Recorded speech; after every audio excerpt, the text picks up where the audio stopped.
Hello everyone, this is Money Mom. Welcome to the channel. Today I want to address a topic that I thought would be interesting to you.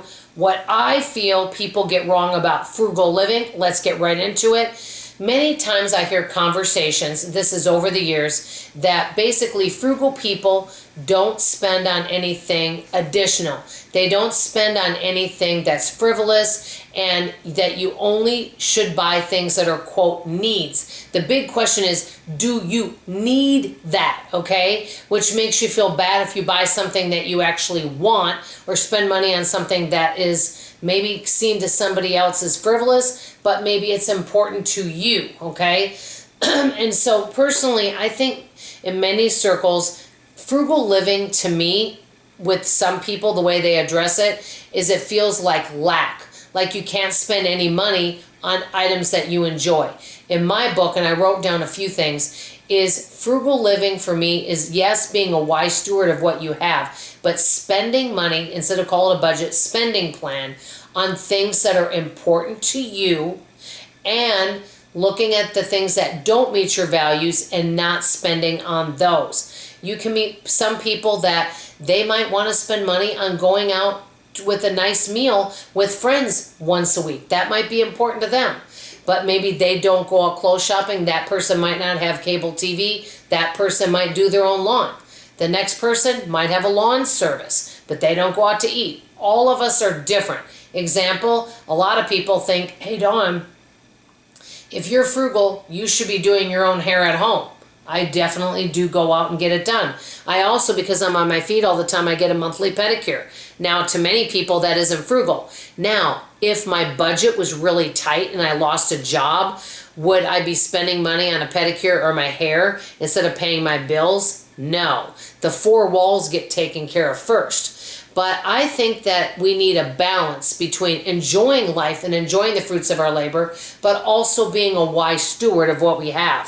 So basically, I put down buying what's important to you and getting rid of the rest. That's why it's really good to reallocate your budget, go through and say, hey, I'm not using this service, so I'm going to go ahead and cancel it. That would maybe be a wise decision. But if there is something that you really love that's bringing you value, spend money on that instead.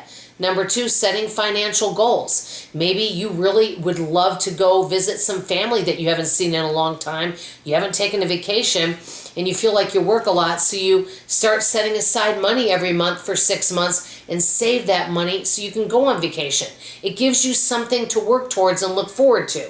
Number three, learning how to prioritize. Like I said, there are things that I spend money on that are definitely not a need, but I can tell you this. If things ever got tight, I know how to pull the reins in faster than anyone, and I know how to go to a bare bones budget really quickly if I need to. So learning to prioritize. Number four, quit comparing ourselves to others. If somebody says, what, you spend $500 for a family of 3 for groceries? Well, we have 3 people and we only spend $200. Well, you know what? That's fantastic. And I had someone say something like that to me. You know what I said? I said, I'm really happy for you. That sounds like a great fit for you and your family.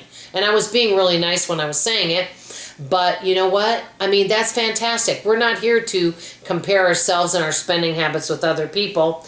And the big thing, number 5, which is the last thing, and I kind of already reiterated this, if you need to, pulling in the reins. One of the things that I've done is I've set up a budgeting system for myself. And what I love about it, and I've talked about it on the channel before, is that it helps me to not have any buyer's remorse. Example, I am telling myself, Dawn, you can shop online once a month and buy something if you want. You don't have to.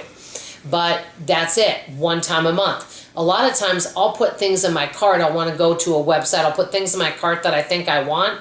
I wait 48 hours. 95% of the time I decide I don't want it. But if I do want something, then I do get it, and I don't feel bad about it. Now, if I was shopping every week, then we would have a situation where I would, number 5, pull the reins in.